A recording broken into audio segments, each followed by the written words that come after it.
ótima noite para todos vocês. Sejam todos e todas muito bem-vindos. Desculpa a demora, porque eu tinha que aguardar meu marido chegar para ficar com o bebê. Eu já estava me organizando aqui para fazer uma live com meu companheirinho Mirim, mas ele já chegou, graças a Deus. E aí eu posso então iniciar a live. Então, pessoal, vou aguardar uns segundinhos para o pessoal tá entrando. Deixa eu ver se eu consigo colocar o tema. Eu tinha treinado à tarde, mas eu já esqueci como que faz. Deixa eu ver se... não é aqui. Deixa eu ver como que faz. Ai, às vezes é tão fácil, né, gente? A gente clica, o negócio vai. Hoje não tá querendo ir, não. Mas tudo bem, não tem problema, não. Eu vou iniciando aqui. A Saia Jardim já entrou, seja muito bem-vinda, uma ótima noite. O nosso tema de hoje aí é um tema muito importante. Eu acho que eu nunca falei aqui no Instagram, né? Não diretamente, não focando diretamente aí no TDAH, mas hoje nós vamos abordar um pouquinho mais sobre as características, né, do TDAH e as suas implicações na aprendizagem, como que isso impacta na aprendizagem das crianças, dos jovens, né, que estão aí dentro de uma sala de aula, aqueles que já têm diagnóstico, aqueles que ainda não têm. Então, hoje eu me organizei, né, para tentar aí fechar em 1 hora a nossa live. A live está mais ou menos dividida, né, em relação às características do transtorno, os principais impactos. Eu deixei aqui a minha tela aberta, né, para eu não fugir da ordem que eu coloquei. Seja muito bem-vinda, Lucy. Agora que eu lembrei que eu esqueci das atividades que são sugestões. Eu não sei se a Camila vai conseguir participar. Se ela entrar aqui na live, eu já adiciono ela. E aí eu pego as atividades que eu coloquei como sugestão, né, pra gente trabalhar com as nossas crianças dentro aí da sala de aula, principalmente educação infantil, aí o 1º, 2º aninho, pra estar ajudando essas crianças com TDAH. Então, para quem é novo aqui, para quem é nova, seja muito bem-vindo, muito bem-vinda. Meu nome é Andréia, eu sou professora, neuropsicopedagoga clínica e psicopedagoga. E hoje, então, a gente vai falar de um tema muito importante, né? Um tema aí que nos últimos anos vem crescendo bastante, né? O diagnóstico, o aumento aí do diagnóstico de crianças com TDAH, né? Que é o transtorno aí do déficit de atenção e hiperatividade e impulsividade, que aí seria TDAHI, né? A gente vai falar um pouquinho aí dessas características, como que a gente consegue. Eu tentei fazer um esqueminha aqui com a minha tela, gente, mas esses últimos dias eu não tô conseguindo deixar ela bacana, não. Mas tudo bem, isso não quer dizer que a gente não vá fazer a nossa live. Então vamos iniciar. Meninas que chegaram agora, sejam muito bem-vindas. Eu coloquei aqui um chatzinho, mas eu vou aguardar mais uns segundos e aí eu já entro nele. Porque, gente, eu quis, né, então hoje falar um pouquinho sobre o TDAH, né, eu falo bastante sobre o autismo, né, esses principais prejuízos, implicações, mas tem ocorrido aí muitas incidências, né, dentro de sala de aula de crianças com TDAH.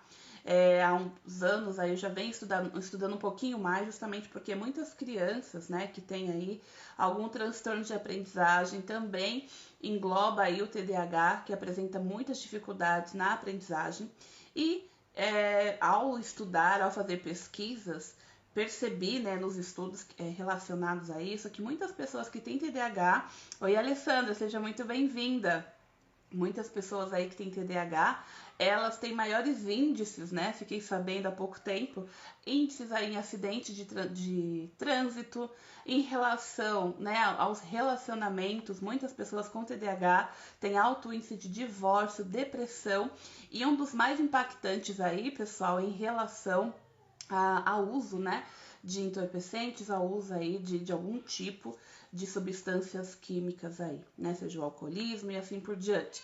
E aí eu vou falar um pouquinho para vocês porque essas incidências acabam ocorrendo.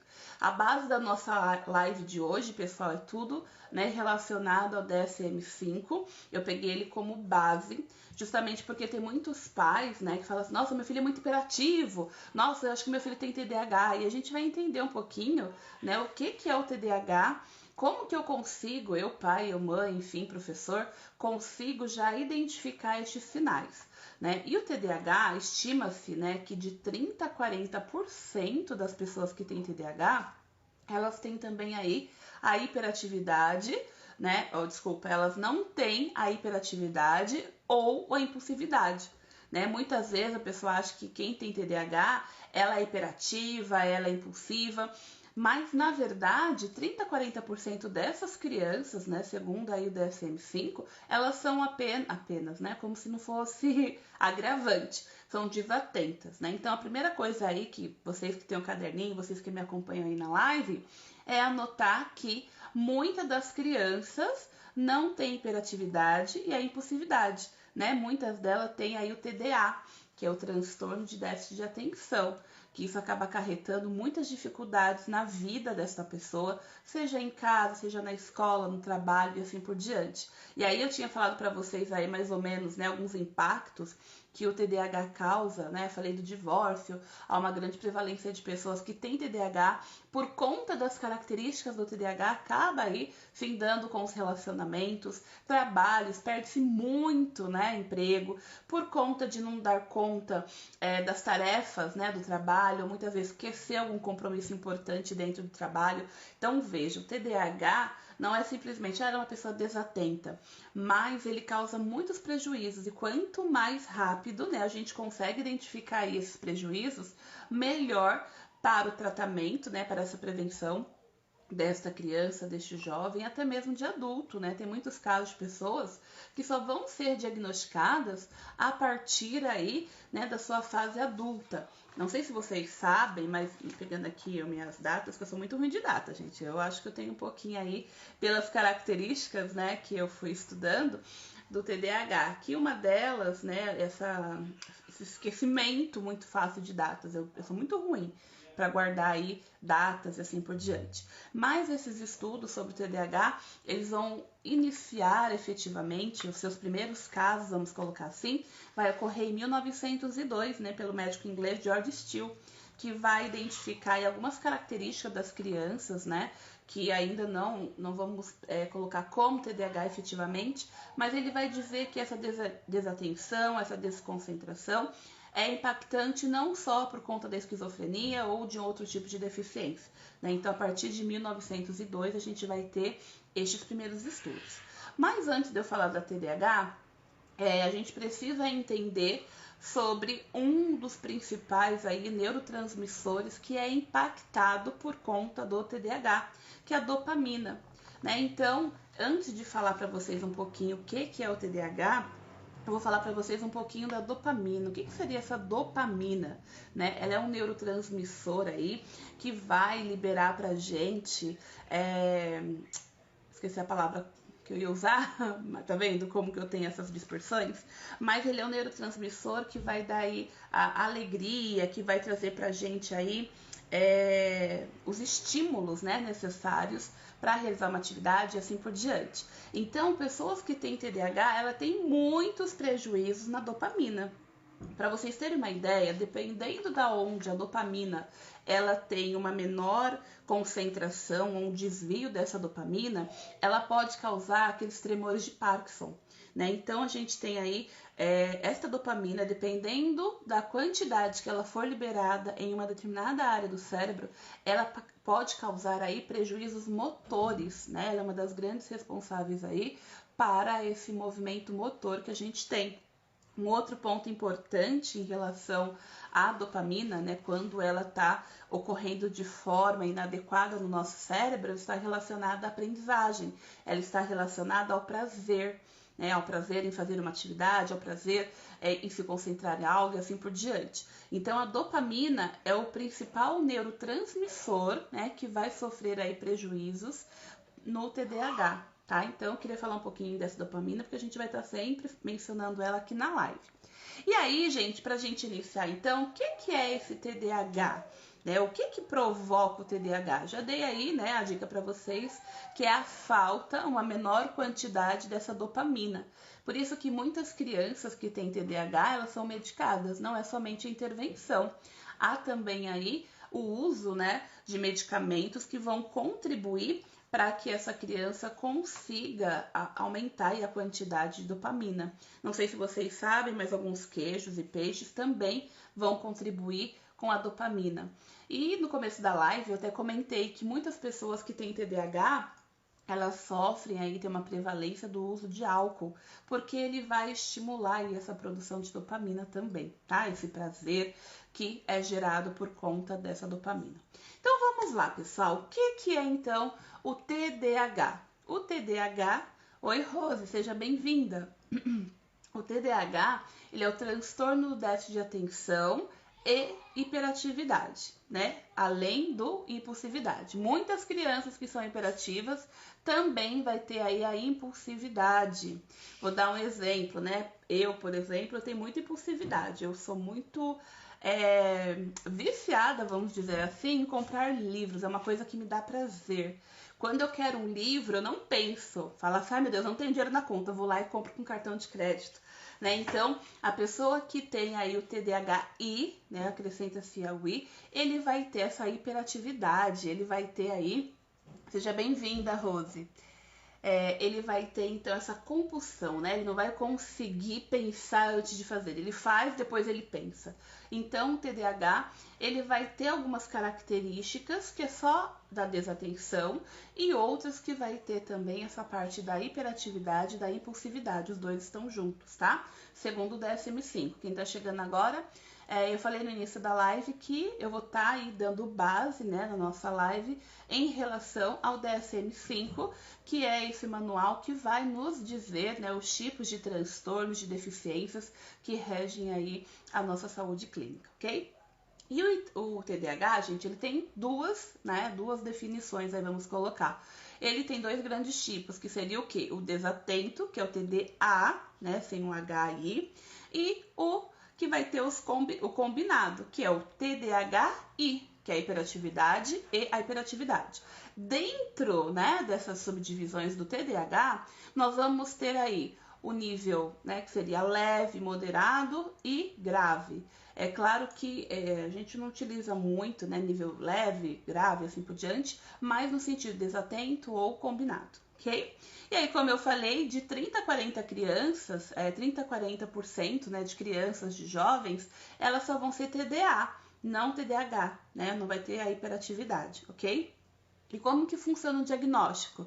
O que é analisado, o que é observado para que seja feito o diagnóstico? Assim como o autismo, pessoal, que eu já comentei em outros momentos, né? A gente não tem um exame, por exemplo, fazer uma tomografia e vai aparecer, olha, aqui nessas áreas cerebrais está constatando TDAH. Não é feito assim. O TDAH, assim como o autismo, ele é uma análise clínica, né? É analisado o quê? É realizado o quê? Exames de sangue, raio-x, né, da cabeça, tomografia e outros exames para descartar deficiências, para descartar outras doenças, né, ou transtornos. Feito, né, esse descarte, analisando que não é, por exemplo, autismo, que muitas vezes, né, confundem alguns sintomas do TDAH com autismo, tem muito, quando não se, como que eu posso dizer, não trabalha-se muito com crianças com autismo ou com TDAH, pode se confundir às vezes o diagnóstico, que tem algumas coisas dentro do TDAH que a criança com 2 e 3 anos é bem característico, né, que a gente vê muito presente da criança com TEA, e aí acaba ocorrendo, infelizmente, o diagnóstico errado. Por isso que na última DSM-5, ele vai dizer que para essa pessoa, né, ser aí TDAH, ter esse diagnóstico desses sintomas que eu vou apresentar para vocês, para cada um deles tem que ter 6, pelo menos, dos sintomas.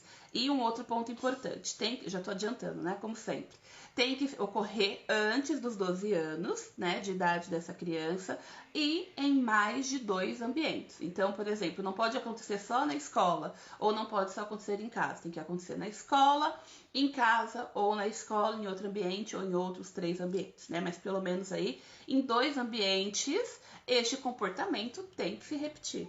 tá? Então, aí já é um ponto importante para a gente analisar se é TDAH ou não, ok?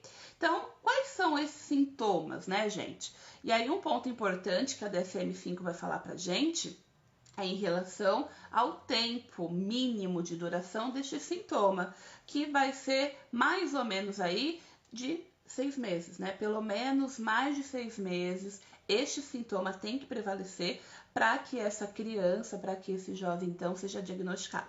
Então, primeiro vai fazer aqueles exames clínicos, né, para descartar qualquer deficiência, qualquer transtorno. Descartando, né, eles começam a pesquisar o TDAH, tá? Então, critério A do DSM-5, um padrão aí de desatenção ou hiperatividade. Então, quais são os sinais que a gente começa a identificar? Primeira coisa, gente, desse critério A é a desatenção. Tem que ter pelo menos, de novo, 6, né, desses prejuízos que eu vou estar mencionando aqui para vocês. Primeiro prejuízo, que é aquele que a gente percebe de cara, né? Que muitos pais aí, quando chegam, falam assim: o meu filho é muito desatento, o meu filho toda hora eu tô falando para ele, filho, faz tal coisa, daqui a pouco ele pergunta, mãe, o que era para fazer mesmo? Mãe, o que é tal coisa? O que você pediu?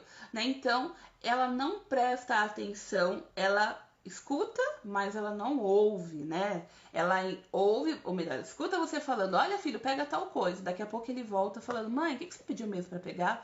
Ou ele simplesmente esquece. Um outro exemplo, o professor deu atividade, olha pessoal, amanhã vocês têm que entregar a tabuada até os 5. E ele simplesmente não presta atenção no comunicado da professora, quando chega no dia, não fez atividade, né? Então, esse é o primeiro ponto aí, que é uma das principais queixas dos pais. Ai, como meu filho é desatento. Como meu filho não presta atenção no comando que eu estou dando, no que eu estou falando. Outra coisa, tem muita dificuldade, né? Esse daí é um dos critérios que pode ocorrer. Tem muitas dificuldades no que diz respeito aí à atenção de atividades. Até mesmo atividades lúdicas, brincadeiras, né? Essa criança ela tem uma grande dificuldade de entender regras de uma brincadeira, de finalizar uma brincadeira, né? Quando, por exemplo, ocorre um momento de frustração, ela deixa então de dar continuidade. Isso por quê? Por conta da dopamina, pessoal. Por ele ter pouca dopamina, né? Uma menor aí prevalência de dopamina aí no córtex frontal dele, pré-frontal, esta pessoa vai o quê? Ter menor motivação para ler um livro, para ficar numa conversa muito longa, para ficar como a gente aqui sentados, né, para prestar atenção numa palestra. Então, esse daí seria, por exemplo, o segundo critério, dentro aí desse critério A, né, um prejuízo da desatenção. Então, se seu filho já tem o primeiro, já tem o segundo, já é para ficar aí com as anteninhas, né, meio que interligadas. Muitas vezes parece que não escuta. E aí a gente, porque eu falei, né, que muitas vezes se confunde o TDAH com o autismo, porque muitas crianças com autismo, elas têm muita dificuldade, por exemplo, de manter a atenção, né, em uma atividade. Ela tem muita dificuldade, às vezes você está chamando várias vezes a pessoa, parece que ela não está te ouvindo, né? Então, às vezes, por conta disso, a pessoa fala assim, será que ela tem autismo? E às vezes não é autismo, é TDAH, né? Então, a gente tem que ter esse cuidado. Outras vezes, muitas vezes, não segue instrução e não termina a tarefa doméstica, escolar e assim por diante. Um exemplo, né? Acontece muito, o meu filho mais velho agora, ele tá em investigação. Acho que eu nunca falei em nenhuma live, né? Mas eu tenho um filho com autismo e o meu primeiro filho aí tá com alguns traços, pelo menos agora tá mais visível, né? Porque ele tá aí nos anos escolares, né? Que é onde a gente consegue detectar mais aí o TDAH. E aí ele tá em investigação de TDAH. Então veja, né? Já tinha um filho com autismo, agora uma suspeita aí de TDAH. E aí um dos pontos, né, que relaciona-se muito a essa característica diz respeito nas instruções. Às vezes eu peço, falo assim, olha, pega tal coisa e faz tal coisa. Daqui a pouco eu falo, e aí, Pedro, você já fez? Né? E aí? Ah, mas o que era pra fazer mesmo? Ai, mas eu já vou fazer, eu esqueci. Né? Então tem muito dessa característica, você dá uma instrução, um exemplo, né, que pode acontecer. Tem esse livro, gente, que eu até esqueci de comentar no começo da live, eu sempre gosto de dar uma sugestão de livro, né? E tem esse livro aqui, ó, TDAH, que aí ele vai estar falando tudo que seu filho com transtorno de déficit de atenção e hiperatividade, que você saiba, né, que é um guia. Para mim ele se relaciona muito com um guia que vai dizer aí como que o pai pode lidar, como que ele pode trabalhar, né, com aí esses prejuízos causados pelo TDAH. Porque a gente que é pai muitas vezes, né, quando tem uma criança aí atípica, uma das coisas que a gente menos tem no começo aí é a paciência, né? Porque é tanto prejuízo, é tanta dificuldade que a gente aí, a paciência, a segurança, né, de trabalhar todas essas habilidades prejudicadas da criança é muito complicada pra gente, né? E aí um outro ponto, então, é essa criança instruções. Vou dar um exemplo aí que eu ouvi esses dias, né, de uma mãe, que ela tinha pedido pro filho em 2 lugares. Um era no mercado, e o outro agora eu não lembro, mas assim, não era no mercado, teria que comprar o produto, o objeto em outro lugar. E aí ela falou assim, eu vou dar um exemplo aqui, eu não lembro bem qual era o local, mas seria no mercado comprar pão, manteiga e leite, e a criança tinha que depois ir na papelaria comprar, né, vou colocar aqui sulfite, eu não lembro qual que era o local exato que ela tinha pedido, mas era um próximo do outro. O que aconteceu? A mãe deu dinheiro, né, para fazer a compra do leite, do pão e da manteiga e do produto que ela precisava. O que aconteceu, gente? O filho comprou, né, a manteiga, o pão e o leite, que estava tudo no mercado. Quando ele chegou em casa, cadê o objeto da papelaria? Ele não comprou. Por quê? Na mente dele só ficou guardado o leite, o pão e a manteiga, né? E aquela papelaria, que era um outro trajeto, ele não conseguiu guardar, não ficou na mente dele, né? Ele acabou esquecendo. Então, é uma característica aí do TDAH. Outra coisa, muitas vezes tem dificuldade para organizar as tarefas e atividades. Eu coloquei aqui as tarefas e atividades, gente, mas tem muitos casos que ela tem dificuldade, por exemplo, de organizar o seu material. Perde-se muito material. Meu filho, eu já dei 3 caixas de lápis este ano, porque perde, aponta demais, aí empresta para alguém, não sabe para quem emprestou. Então, é alguma das características, né, bem típico aí da desatenção. Ainda a gente está no critério de desatenção, né? Então, meu filho já tem esses 6, já fica de olho que para o TDA, né, pode ser, porque a gente tem outros critérios que a gente vai estar vendo também. E aí, o que vai acontecer? Essa criança, né, ou esse jovem, ele tem dificuldade para arrumar o quarto, arrumar o guarda-roupa dele. Dificuldade, por exemplo, os que trabalham, né, tem um prazo. Olha, você tem até amanhã para fazer o relatório e me entregar. A pessoa esquece. Ou procrastina, né? Pessoas com TDA, elas têm uma grande dificuldade, né, em realizar atividade no prazo, entregar no prazo. Por conta do quê? De novo, gente, dopamina. Esta dopamina é aquela que vai impactar diretamente. Por isso que as crianças, os jovens, eles tomam medicação para poder aí aumentar esta dopamina, tá bom?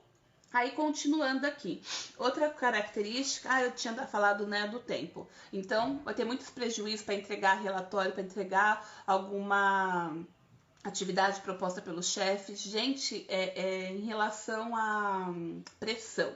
Quanto mais pressão essa pessoa tem, menor será aí a probabilidade dela entregar, né, a atividade proposta, porque ela não consegue planejar. Na última live eu falei um pouquinho das funções executivas, e uma das funções executivas aí prejudicadas, né, essa parte, muitas na verdade, né, o TDAH tem muitas dificuldades, gente.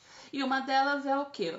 A memória de trabalho, né, operacional, e a gente tem também em relação ao planejamento, né? Então, essa pessoa, ela acaba aí tendo muita dificuldade nesse planejamento, nessa organização.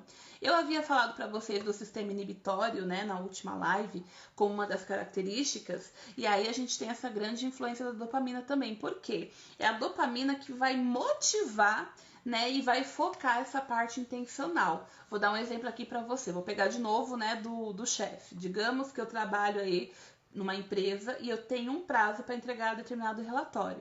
E aí eu tô em casa, tô fazendo aí home office, por exemplo. Oi, Vinícius, seja bem-vindo. E aí o que vai acontecer? Eu tenho um prazo para entregar, e eu tô em casa, e aí eu fico pensando, acho que eu vou ficar um pouquinho com meus filhos, depois eu faço a atividade lá que eu preciso entregar para o meu chefe, depois eu entrego o relatório. O que vai acontecer?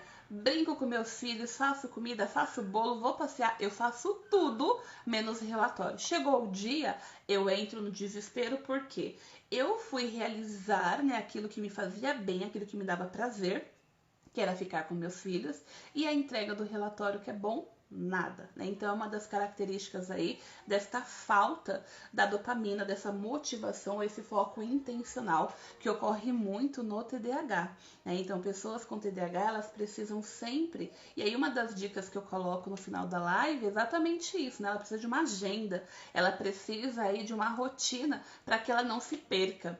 Tem uma série do Fantástico, que é um pouquinho antigo já, que foi com o Dr. Drauzio Varela, que falava, né, de um rapaz que tinha TDAH. E aí ele foi mandado embora várias vezes, justamente porque ele não conseguia, né, lembrar dos prazos das entregas e assim por diante, que é um prejuízo aí muito recorrente de quem tem TDAH. Outra característica, né? Muitas vezes ela evita ou não gosta de tarefas que precisa, por exemplo, usar muito a área mental, que precisa pensar muito. Por exemplo, preencher relatórios, fazer aí formulários, leitura. Como é difícil para quem tem TDAH conseguir terminar um livro, por exemplo, esse aqui, ó, que eu dei como exemplo para vocês, né? Que são o quê? Deixa eu ver quantas páginas.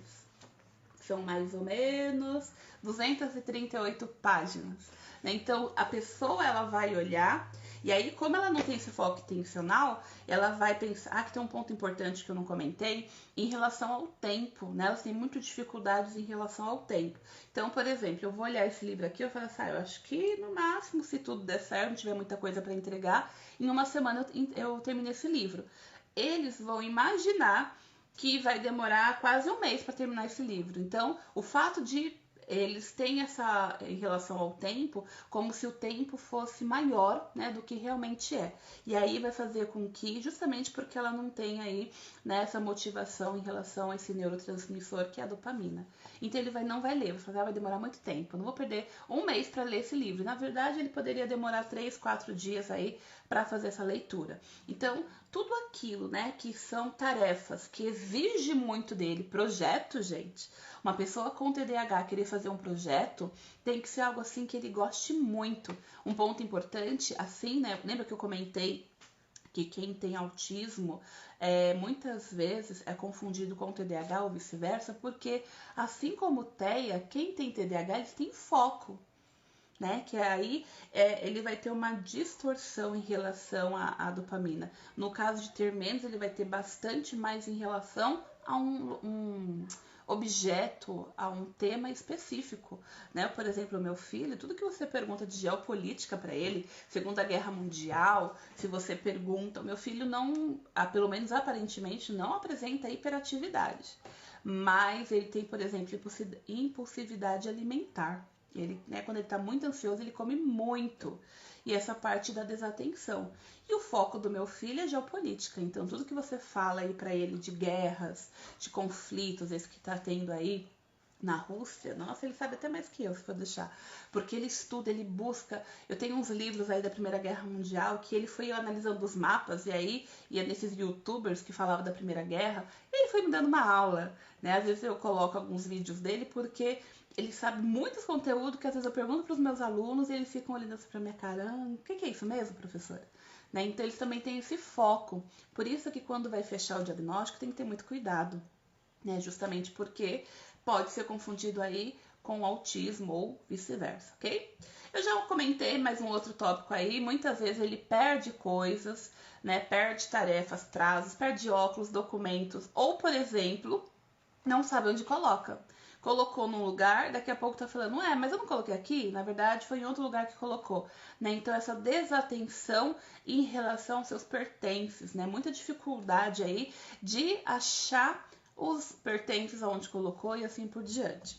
Se distrai muito rápido, né? Então, por exemplo, ele tá falando com você e daqui a pouco aparece um barulho, ou alguém chama, ou o telefone toca, e aquilo que você falou ele já esqueceu, porque ele vai manter o foco dele em outras coisas. E aí, quando você tem uma criança, né, dentro de uma sala de aula, por exemplo, você não pode deixar ela na janela. Você não pode deixar essa criança perto da porta ou perto da parede se ela tiver muitos estímulos, porque essa criança vai olhar para tudo, gente, menos para você, menos para aquilo que está sendo ensinado, né? Então, crianças que têm o TDA, elas aí têm muita dispersão, né? Tudo é motivo aí de dispersar esta pessoa, tá?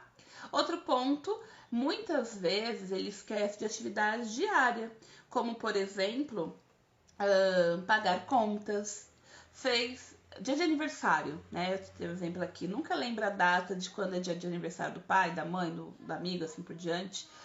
Tem dificuldades, por exemplo, a mãe fala assim, olha, quando você acordar, você tira aquela panela do forno, põe na geladeira, não lembra, né? Esquece. Então, tem uma grande facilidade para esquecer pequenas tarefas, né? Que é do cotidiano, tá? Então, uma característica aí da desatenção. Então, gente, se a gente, por exemplo, contou, né, pelo menos 6 destes prejuízos, você já precisa, junto com o especialista, com o neuro ou psiquiatra, que são eles que fecham um laudo, tá? Não podemos esquecer disso, que assim como o autismo também, você pode ter o psicólogo ou neuropsicólogo que vai fazer os testes de desatenção, de hiperatividade, assim por diante, mas o laudo efetivamente somente o psiquiatra ou neuropediatra ou neurologista, tá bom? Caso seja adulto. E a hiperatividade e impulsividade, gente? Então, ó, uma coisa importante, para quem tá começando, quem tá agora, eu comentei o que para vocês? Que de 30 a 40% das pessoas, né, que são diagnosticadas aí com TDAH, muitas delas, essas 30 a 40% são TDA, né? Tem a desatenção e não o HI, que é o TDAHI, que é o transtorno, né, aí de hiperatividade e impulsividade, tá? De déficit de atenção e hiperatividade e impulsividade, ok? As demais, então, que tem a hiperatividade e impulsividade, vai ter que ter aí desses prejuízos que eu vou estar mencionando agora para vocês. Lembrando que todos esses critérios que eu estou apresentando para vocês, gente, não é da minha cabeça, eu não estou inventando, é tudo do DSM-5, tá? Que é o nosso manual aí de diagnósticos, que vai contribuir, né, com os nossos especialistas para o fechamento de diagnósticos aí. Então, primeiro prejuízo, frequentemente agita as mãos, os pés ou se remexe na cadeira. Como assim? Não entendi nada. Vamos lá. Eu tenho muitos casos, né, de alunos que não conseguem permanecer muito tempo na cadeira. Então, por exemplo, eu tenho casos de alunos que ele não fica mexendo a mão, mas ele fica, por exemplo, pegando o lápis, coloca na mesa, depois pega o lápis de novo, coloca na mesa, ou se não, fica batendo o pé na mesa, né, ou na carteira. Ou essa criança fica toda hora assim, ó. Eu não fico muito, vocês perceberam, né? Mas ela fica toda hora se mexendo, eu mexo muito as mãos. Se mexe, aí olha pro lado, aí olha pro outro, aí levanta, vai apontar um lápis, depois volta, e aí mexe com o colega. Então, essa é uma das características, né, da hiperatividade e impulsividade. Essa criança, ela vai ser muito agitada. Você fala, para de mexer essas mãos. Ela para de mexer a mão, começa a mexer o pé. Aí depois começa a mexer a cabeça ou o cabelo, né? Então, assim, ela vai utilizar partes do corpo para conseguir aí liberar essa agitação, né? Essa desregulação que ela tem.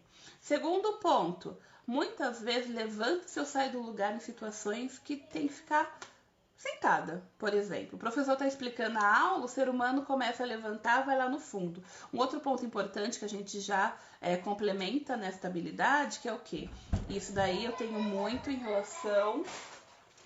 Pera só um minutinho, gente. A chupeta dele, por favor. Aqui é assim, né? Marido ajuda, fica com o bebê e a gente faz a live. E aí, essa criança, hora de explicação, fica andando, mexe com os colegas. Eu tenho uns 3 alunos pequenininhos, né, do primeiro aninho, que eles acabam aí... Laís, seja bem-vinda. Eles saem do canto deles e vai mexer com os amigos. Aí, quando acha, né, que a pessoa sossegou, que a pessoa acalmou, ela vai e mexe de novo. Aí, minha cachorra agora abre a porta. Gente, assim vai. Fecha aqui pra mim, filho. Oi, Rafael, seja bem-vindo, Cá, seja bem-vindo. Ó, minha amiga chegou correndo, eu vi que ela mandou mensagem, já vou. Manda um convite aqui pra mim, Cá, que aí eu já libero você. E aí o que acontece, né? Essa criança mexe com um, mexe com o outro e ele não consegue, gente, prestar atenção no que a professora está falando.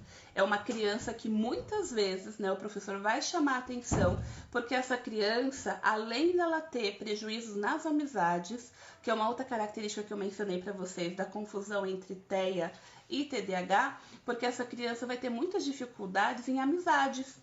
Essa criança ela vai ter prejuízos, né, na parte social, porque ela vai mexer com o coleguinha, na hora do jogo ela vai ter conflitos com esses amigos, né, ela não aceita muitas vezes perder, é frustrante para ela aí perder, né, então é uma das características dentro da hiperatividade e impulsividade. Outro ponto importante, esta criança, este jovem, muitas vezes ela vai correr ou escalar em situações que não é adequada.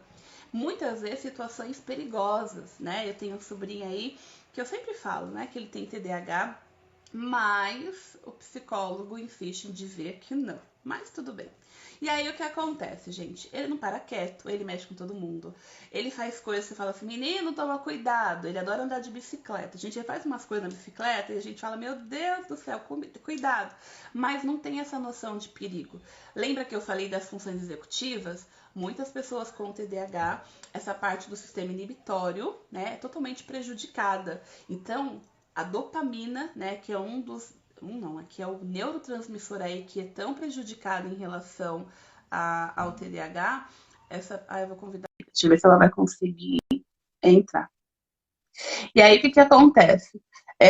Ela tem, né, essa falta de dopamina, então, esse sistema inibitório dela, quando ela faz alguma coisa que dá prazer, no caso desse meu sobrinho, né, que anda de bike, deixa muito feliz e realizado, ele tá ativando o que é essa dopamina.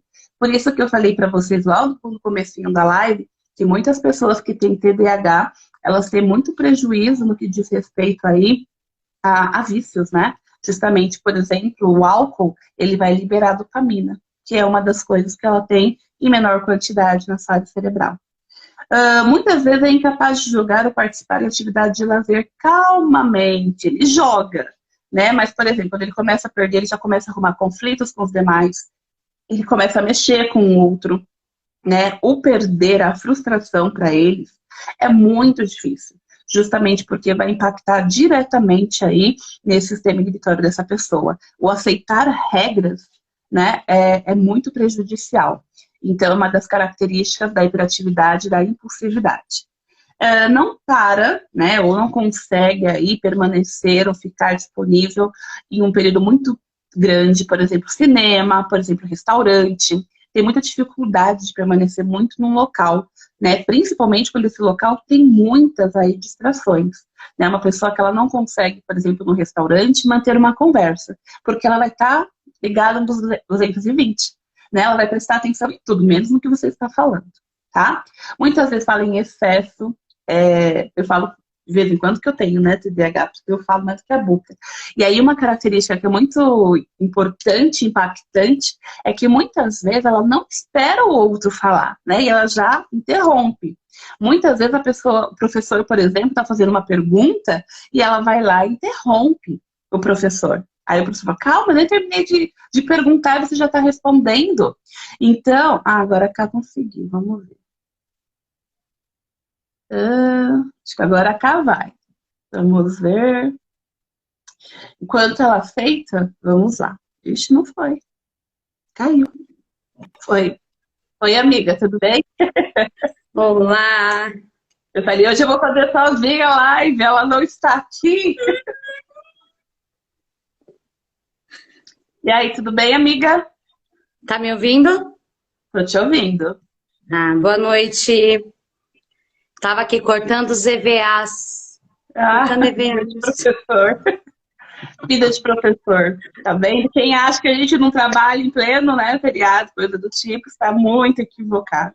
O professor não para, até mesmo no dia de folga. Mas, amiga, eu tô falando aí um pouquinho das características, né, do TDAH. Agora focando aí o segundo critério, que é da hiperatividade. Você vai me complementando se eu for esquecendo alguma coisa. Você sabe que a minha memória não é de leão. De leão não, né? De elefante. Ai, meu Deus. Mas, enfim. Você quer falar alguma coisa, amiga, do que eu já falei, comentei? Como eu entrei agora, Deia, vai indo e eu vou seguindo. Perfeito. Vou te seguindo. Então, voltando aqui, né? Uma das características aí que eu acho que é um dos que mais prejudica, né, essas relações da pessoa com o TDAH é essa de fala, né? Daquela que ela não tem. Lembra o sistema inibitório lá da função executiva? Ela não consegue entender que tem o momento do outro falar. Ela quer liberar aquela ansiedade, aquela. Por isso que tem impulsividade junto, né? Ele não pensa antes de falar, já vai falando, já vai soltando todas as informações. E muitas vezes, né, na grande maioria, nem era aquilo que a pessoa ia comentar, nem era aquilo que a pessoa ia discutir, e ela já está, né, dizendo. Uma outra característica dentro aí de falar em excesso é interromper o outro. Duas pessoas conversando, por exemplo, eu com a Camila aqui conversando, entre essa pessoa com TDAH, ela nem sabe o que a gente está falando. E ela já vai se intrometer, vamos colocar assim, né? O intrometido, como a gente fala.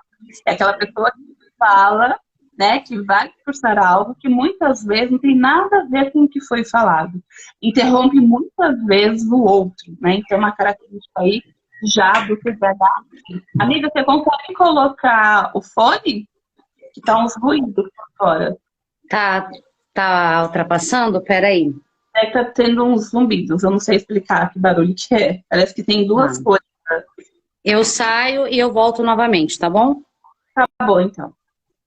Aí outro ponto importante, muitas vezes, deixe escapar uma resposta nessa pergunta, que eu já comentei. Tem dificuldade de esperar a sua vez, que eu também já mencionei aqui para vocês.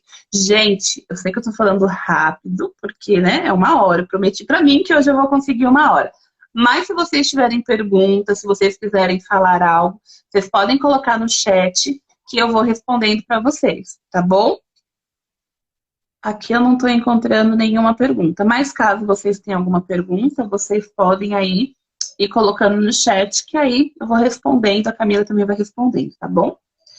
Como eu falei, né, muitas vezes interrompe ou se intromete nos assuntos dos outros, sem pedir permissão, já vai aí invadindo a conversa do outro. Deixa eu pôr cá de novo. Vamos ver se vai agora. Aí, gente, esses são os critérios A. Lembra que eu mencionei para vocês? Dentro do DSM-5. Olha que estiloso. Melhorou, você viu? Ah, tá perfeito. Adorei seu fone. Fingiu um fone top, assim. Seja bem-vinda, Rose e Wesley. Sejam todos bem-vindos aí na nossa live. Hoje a gente está falando um pouquinho sobre TDAH e os impactos na aprendizagem. Por enquanto, a gente está falando os principais aí, prejuízos, né? Como que o DSM-5, junto aí com o psicólogo, a partir dos testes, dos testes, né, que são feitos para identificar, para quem chegou agora, o TDAH como o autismo, ele é um teste clínico, né, são análises clínicas, a gente não tem um exame que você vai fazer, vai aparecer lá, olha, essa parte neural aqui está dizendo que é TDAH, né, a partir da observação, a partir de análise desses prejuízos em pelo menos 2 ambientes, tá, gente? Então, por exemplo, tem que ser em casa e na escola, em casa na igreja, na escola em tal local. O próprio DSM-5, ele é bem criterioso em relação a isso. Além dessas características, né, que eu acabei de mencionar para vocês, tanto da parte da desatenção, como da parte da hiperatividade e impulsividade, é preciso aí ter outros critérios que eu vou estar falando agora. Eu não falei muito, gente, da impulsividade, mas eu vou dar alguns exemplos aqui para vocês que acontecem muito dentro da impulsividade. Que, como eu falei, é aquelas situações que vai ocorrer principalmente por conta do prejuízo aí, um dos, né, gente? Que é o sistema inibitório. A pessoa impulsiva, ela não pensa antes de agir, né? Então, por exemplo, a Camila me falou alguma coisa que eu não gostei. Aí eu, assim, não vou nem pensar, né? Que às vezes nem era aquilo que a Camila queria me dizer. Mas eu já vou na Camila. Ah, ela me falou isso. Então, peraí, deixa eu responder ela. Já vou e jogo. Né, vomito para ela um monte de coisas assim que eram desnecessárias. Então a impulsividade. E, Andréia, pode falar. E essa impulsividade, ela às vezes ela é muito retratada pelo quê? Como a monotonia para eles é algo muito difícil e o pensamento deles sempre é muito acelerado. Então assim, eles pensam em várias coisas num um curto prazo de tempo E muitas vezes essa impulsividade vem disso, aí eles vêm atropelando conversas, às vezes respondem, igual você falou, né?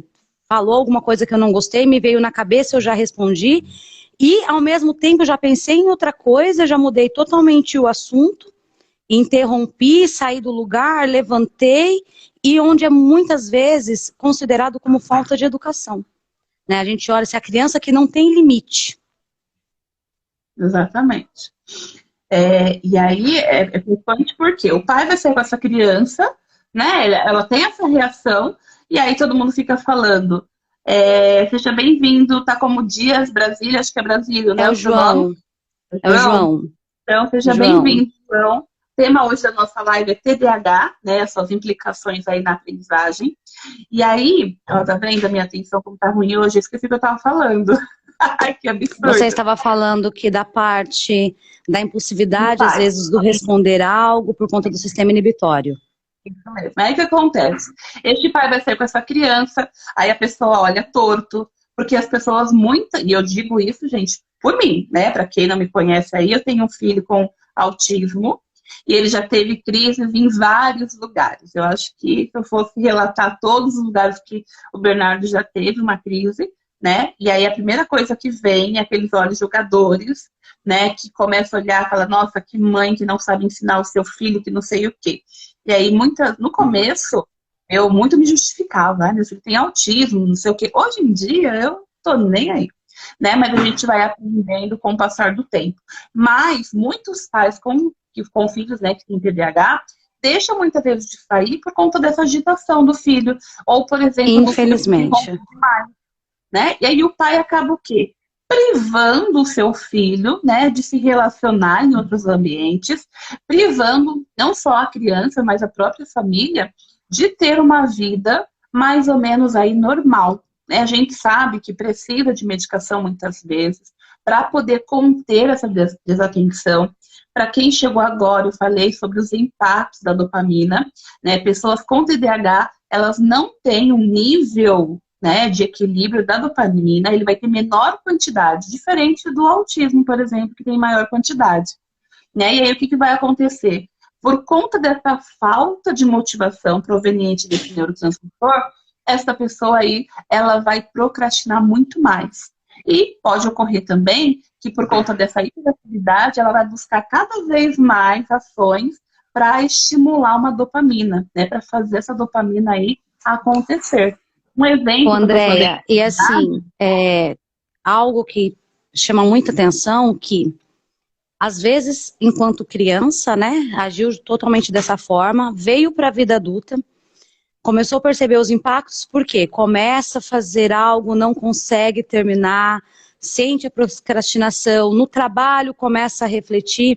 Então, se desde cedo a família não começar a observar de uma forma maior, enquanto o profissional não conseguir ter essa observação de forma maior, os problemas que vai acarretar para a vida adulta é muito grande. Ó, meu filho está aqui na sala, ele está falando junto comigo, tá? Então, se escutar os dois, Sem eu e o problema. Matheus.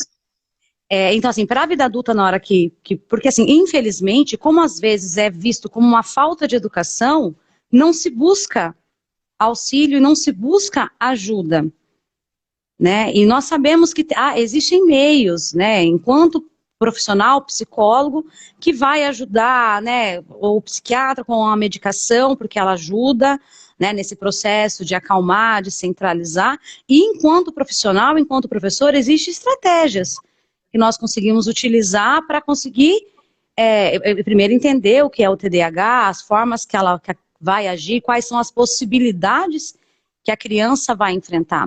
Então, assim, por isso que é muito importante o pai e a mãe começar a ter todo esse processo de observação, desde muito cedo, e querer entender para procurar ajuda. Exatamente. Porque eu pego, né, pelos meus alunos, você pelos seus. Quando, né, os pais efetivamente já percebem, ou pelo menos a escola já diz para esse pai que alguma coisa não está indo bem com essa criança, quando este pai, essa mãe é aberto a este diálogo, porque infelizmente há muitos pais que vai julgar o professor, que vai xingar o professor, né? Já tive caso aí de mãe reclamar, que eu falei que o filho precisava de uma medicação, e a mãe foi reclamar, querendo dizer que, ela tá querendo dizer que meu filho precisa de medicação, e aí eu falei, ele não consegue, né, ficar sentado, se concentrar. Então, o pai e a mãe, quando um professor, quando, né, alguém especialista na área, vamos colocar assim, diz que algo não está bem, pelo menos, né, tem que ter essa abertura. E o pai e a mãe sabem, gente, né? Ele pode não querer aceitar, pode não querer ver. Porque é muito difícil você dizer, eu tenho um filho com deficiência, eu tenho um filho com transtorno. Exatamente. Porque não é o fato a criança, e sim tudo que está por volta, todas as dificuldades que vão ocorrer a partir disso. Antes da gente continuar, Pedrita, Luana e Flávio, sejam bem-vindas aí na nossa live. A gente está falando um pouquinho aí sobre o TDAH e as suas implicações aí na aprendizagem. E aí, falando um pouquinho ainda, né, sobre a impulsividade, junto com a hiperatividade, né, um está conectado com o outro. Tem um ponto muito importante que pouco se fala, né, que dentro dessa impulsividade a gente vai ter uma comorbidade que é o transtorno de ansiedade. Uma coisa que a Camila falou, que é importante a gente entender, é que esta mente ela é extremamente acelerada. Por que ela não consegue ler um livro? Porque ela começa a ler o livro, daqui a pouco ela pensa, eu poderia ter feito tal coisa, eu tenho tal coisa para fazer. A gente que tem aí a mente acelerada, o transtorno aí, né, da mente acelerada, eu, por exemplo, tem dia que eu acordo à noite porque eu lembro que eu tinha uma tarefa, né, para fazer e eu não fiz, e eu acordo enquanto eu não faço, eu não consigo dormir. Então, assim, é uma coisa enlouquecedora. Somente quem vive isso sabe como que é difícil você lidar com a mente acelerada. E aí, por conta disso, essa pessoa, muitas vezes, do caso do meu filho, né, que tem investigação, come demais. Então, quando meu filho está muito agitado, a forma que ele tem aí para dar uma relaxada é comer. Tem dia que ele acabou de jantar, não faz assim coisa de 5 minutos. Ele já está pedindo para comer um pão com alguma coisa, porque ele está com fome. E não é fome, gente, né? É ansiedade. E aí, tem pessoas, como eu dei o exemplo de mim, eu sou muito, assim, impulsiva em livros. Eu vejo um livro, eu quero comprar, eu quero aquele livro. Gente, enquanto eu não compro, eu movo céus e terras para comprar aquele livro. Enquanto eu não compro, eu tive livros que eu comprei e nunca li. Né, que eu queria muito o livro, mas assim, quando ele chegou, eu falei, não quero mais, não quero nem ler. Ou eu começava a ler e via que aquilo que eu achei que era do livro, puta, que livro chato, não terminei. Tem livro que eu nunca terminei, porque a motivação do livro foi só que eu olhei para cá e falei, putz, é muito legal, muito bacana. Então, para você ver como que a impulsividade, muitas vezes, né, tem gente que fica endividada. Né? Ficou triste, tô triste, vou gastar. E aí, torra o cartão de crédito. Torra, por quê? né? Porque, querendo ou não, o que a gente faz? É o sistema de recompensador. Sim, Né? É cansativo essa impulsividade, ela causa um cansaço muito grande mental. E aí, por outro lado, nós vamos através do quê? Da fuga. E aí nós vamos buscar recompensas. Então, se a minha recompensa é comer, porque eu vou conseguir aliviar, e assim, isso é tão importante e tão complicado ao mesmo tempo, porque quando o meu cérebro ele começa a entender que vai ter uma recompensa através disso, e acaba, né, que a gente chama, né, que acaba se virando os vícios, a minha tendência em fazer cada vez mais, ela é muito maior. Então, assim, você vai trazendo, querendo ou não, de um transtorno, você vai tendo várias outras coisas, vai desenvolvendo várias outras coisas, vai na busca, assim, olha, isso aqui me recompensou, me recompensou gastar. Né? Você começou a gastar, recompensou gastar, o sentimento, né? Aí você começa a liberar essa sensação de prazer, né? A endorfina, né? Você começa a ter uma liberação dela, você sente aquela respirada, você vai fazer o quê? Você vai buscar por aquilo sempre de outras formas e de outra maneira. Exatamente. Né? Infelizmente. E aí, eu tinha até esquecido, tem uma área cerebral, eu tinha até anotado, porque eu sabia que eu esqueci o nome da área. Mas exatamente isso, essa falta de dopamina, né, dentro dessa área que eu esqueci de anotar o nome, que ela vai fazer esse processamento da memória e a parte emocional, que é o que vai dar aí esse movimento de prazer. Se eu não me engano, se eu não estou falando de forma errônea, é amigdalina. Não é amígdala, é outro nome. As partes das emoções. da parte Essa parte mental. aqui de trás, ó, que aí ela vai controlar, fica próxima à amigdalida. Sim, Ela controla as emoções e a sim. parte da memória, Eu não me que é o que recordo o nome. prejudica, de uma forma muito grande na hora da aprendizagem, né? Exatamente. Né? Exato. Por quê? Essa criança ela não sente a menor motivação no que diz respeito à aprendizagem. Não é uma coisa que atraia. Mas eu dei o exemplo, por exemplo, do meu filho. Ele adora tudo que é sobre guerras, sobre geopolítica. Então, isso ele aprende muito. Mas se você der um livro para ele de história para ele ler, ele não tem a menor concentração e atenção para fazer. Né? Então, para ver como que, gente, é impactante. Você não estava no começo da live, Cá, mas eu apresentei para o pessoal algumas estatísticas em relação a quem tem TDAH na vida adulta. Quais são os impactos? Né? Então, um dos impactos bem agravante são acidentes de carro. E por que acidente de carro, gente? A pessoa, ela, por exemplo, está dirigindo e daqui a pouco o pensamento devaneia para outra direção. E aí ocorre o acidente. Seja bem-vinda, Vera Lúcia. Uma ótima noite para você, o pessoal que está entrando. E aí o que acontece? Muitos acidentes acabam acontecendo por conta dessa desatenção. Ah, esqueceu de dar seta, aí vem o carro e bate. Né? Então pode provocar acidente para outras pessoas. Uma outra coisa, né, que é impactante na vida adulta com o TDAH, o emprego.